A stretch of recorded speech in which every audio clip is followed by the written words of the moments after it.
साथियों, British India में अंग्रेजों के द्वारा दिल्ली दरबार का आयोजन किया गया था।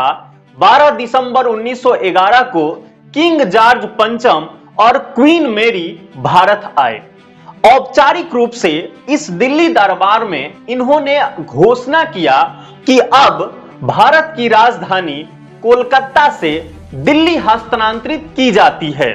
यह फैसला ब्रिटिश शासन के लिए बड़ा फैसला था। बहुत से कारण थे जिसके वजह से उन्होंने राजधानी को कोलकाता से दिल्ली हस्तांतरित किया। तात्कालिक समय में बहुत से कारण थे। वर्तमान समय में दिल्ली को राजधानी न रहने और नई राजधानी बनाने के पीछे कई कारण हो गए हैं। इस वीडियो में हम लोग 7 कारण पे बात करेंगे जिसके कारण से दिल्ली को अब राजधानी नहीं रहना चाहिए यदि सरकार इन 7 कदमों पे कदम नहीं उठाती है। वर्तमान समय में जो सरकार की रवैया है, या दिल्ली सरकार हो या केंद्र सरकार, किसी के एजेंडे में दिल्ली का वास्तविक जो प्रॉब्लम है उस पे काम नहीं किया जा रहा है, या अगर किया जा रहा है तो वो शैलो वर्क है, डीप वर्क नहीं किया जा रहा है, बातों को गुमराह किया जा रहा है। यदि कुछ वर्षों में इन प्रॉब्लमों को सॉल्व नहीं किया जाए तो दिल्ली वासियों को स्वतः ही दिल्ली छोड़ने पे मजबूर होना पड़ेगा।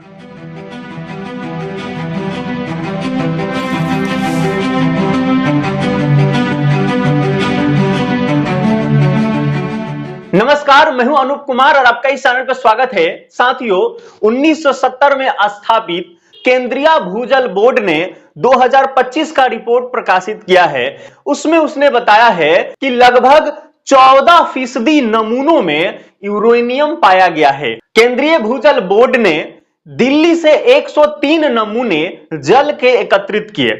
उनका मानना है कि लगभग 14% नमूनों में यूरेनियम मात्रा से बहुत ज्यादा है। आपको पता है, यूरेनियम के बढ़ने के वजह से थकान, रक्तचाप, किडनी फेलियर, बहुत सारे बीमारियां होती है। दिल्ली में प्रदूषण एक बहुत बड़ा कारण है। अगर सबसे बड़ा कारण अगर प्रदूषण को लिया जाए तो वो एक बहुत बड़ा कारण है। एयर पोल्यूशन अब इतनी बड़ी हेल्थ इमरजेंसी बन चुका है नॉर्थ इंडिया में कि डॉक्टर्स के मुताबिक अब कोविड-19 के मुकाबले एयर पोल्यूशन से ज्यादा लोग मारे जा रहे हैं। दिल्ली की हवा इतनी टॉक्सिक है कि इसमें सांस लेने का मतलब है कि आप रोज की 7 सिगरेट्स पी रहे हो। एक और स्टडी के मुताबिक लोगों की एवरेज लाइफ एक्सपेक्टेंसी अब 8 सालों से कम हो रही है दिल्ली एनसीआर में। गुड, जो वायु का गुणवत्ता माना जाता है, वो 50 से कम होना चाहिए। 0 से लेके 50 तक AQI लेवल होना चाहिए। ज्यादा से ज्यादा 100 होना चाहिए। लेकिन दिल्ली का वर्तमान स्थिति मैंने आज ही चेक किया, 30 नवंबर 2025 को आज चेक किया और पता चला 347 AQI लेवल है। और दिल्ली की जो गवर्नमेंट है, रेखा गुप्ता जो उसके मुख्यमंत्री है, उनसे पूछो तो वो बोलती है कि सब ठीक है। देखिए, पॉल्यूशन के स्तर पे आप सबने डाटा देखे।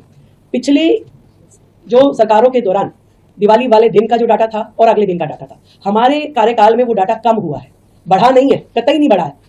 तो आप ये कहेंगे, आप इस बार तो आप कह रहे थे पटाखों की परमिशन भी थी, बाकी चीजें भी थी, तो भी वो जो गैप है दिवाली से पहले का और दिवाली के बाद वाले दिन का, वो कम हुआ है। तो पॉल्यूशन उस दृष्टि से पहले से कम है और सरकार अपने जितने भी काम है वो सब कर रही है और करती रहेगी दिल्ली के लिए लगातार। तो ये कुछ नया नहीं है, जो है ये जो चल रहा था उसी पैटर्न पे है, परंतु पहले से कम है। जबकि लोगों ने खूब दीपावली भी मनाई, सारे काम किए, और हम अपनी ओर से अपने कामों को और मुस्तैदी के साथ कर रहे हैं। कमी कहीं पे भी नहीं आती। साथियों, ये वही रेखा गुप्ता हैं जो जेएनयू को बंद करने की बात कह चुकी हैं। उन्होंने कहा है कि पीएचडी जो वहां करते हैं वो लोग 50-50 साल के हैं, कोई काम के नहीं, बस पड़े रहते हैं और खाते पीते रहते हैं। फ्री का खाते हैं वहाँ पे 10 रुपए, मात्र 10 रुपए महीने की फीस में वो लोग वहाँ पे हॉस्टल में रहते हैं, वर्षों पड़े रहते हैं। पीएचडी के नाम पे 50-50 साल के वो आदमी वहाँ पे रह करके कि हम स्टूडेंट हैं और वहाँ पे रह रहे हैं, वो फ्री बिजली पानी इस्तेमाल करते हैं। आपने सुना, जेएनयू को बंद करने की वकालत कर रही हैं।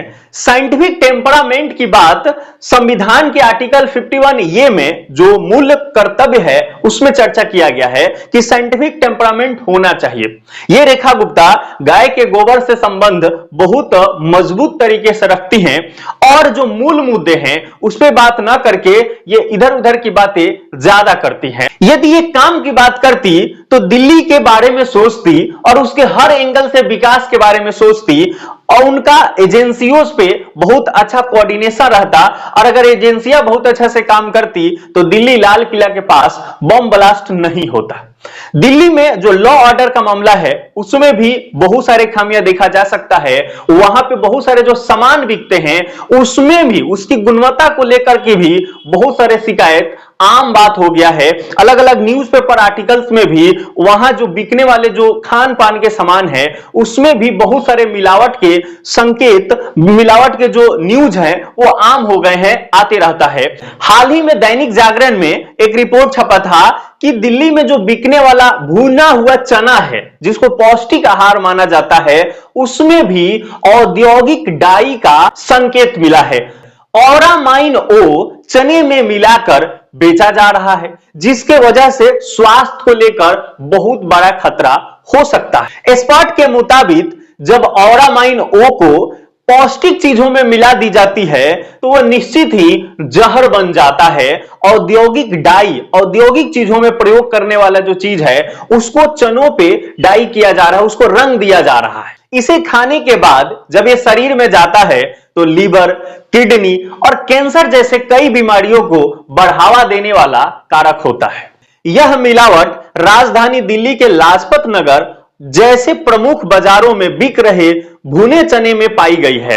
औरामाइन ओ चने को चमकदार पीले रंग देने के साथ कुरकुरापन भी देता है, इससे लोग इसके प्रति आकर्षित होते हैं। इसका सेवन स्वास्थ्य जोखिम बढ़ा रहा है, विशेषकर बच्चों, गर्भवती महिलाओं और बुजुर्गों के लिए यह मिलावट जानलेवा साबित हो सकती है। अब बात करते हैं छठे मुद्दा की, दिल्ली जाम की। पूर्व मुख्यमंत्री अरविंद केजरीवाल ने, आपको याद होगा, ऑड इवन का फैसला लेके आए थे, उससे भी मामला नहीं सुधरी। वर्तमान समय में भी मामला वैसा ही है। एक घाव तो बड़ा ताजा है, आप भी नहीं भूले होंगे।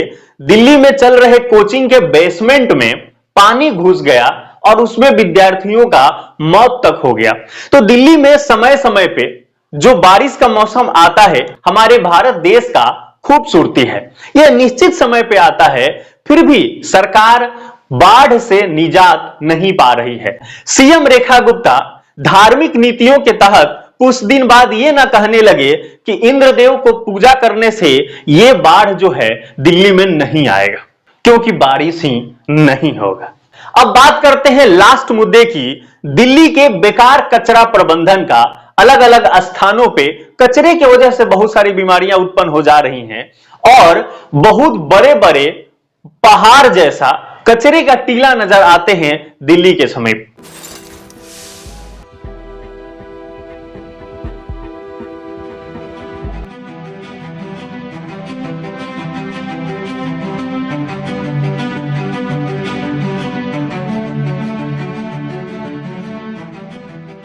ये सारे तमाम कारण बहुत हैं जो दिल्ली वासियों को दिल्ली छोड़ने पे मजबूर कर सकते हैं अगर अगले कुछ वर्षों में यदि सरकार सही कदम उठाकर इन कारणों को बढ़ते हुए विकराल रूप को कम नहीं करती। आप इन सब मुद्दों पे क्या विचार रखते हैं कमेंट बॉक्स में जरूर बताइएगा। चैनल पे नए हैं सब्सक्राइब कर लीजिए, वीडियो को लाइक नहीं किया लाइक कर दीजिए। मिलते हैं आपसे अगले किसी इंफॉर्मेटिव वीडियो के साथ। जय हिंद, जय भारत।